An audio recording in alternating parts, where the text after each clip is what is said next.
গত বৃহস্পতিবারটা আর 5টা দিনের থেকে একটু আলাদা ছিল। প্রত্যেক দিন ওই ছেলেকে স্কুলে দিয়ে এসে তারপর ঘরের কাজকর্মে ব্যস্ত হয়ে যায়, কিন্তু সেই দিন একটা ওয়েডিং ফাংশন ছিল। আমাদের মধ্যে নয়, এটা মারবাড়িদের মধ্যে ছিল, আবার দিনের বেলায় ছিল।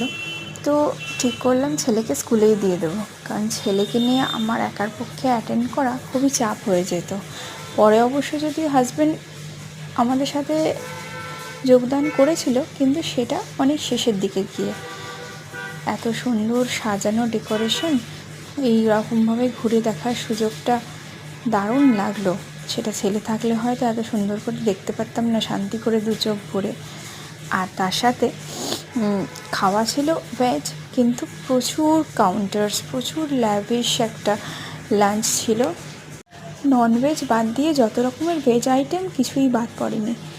লাঞ্চটা ভালোই খেলাম, দারুণ কাটলো।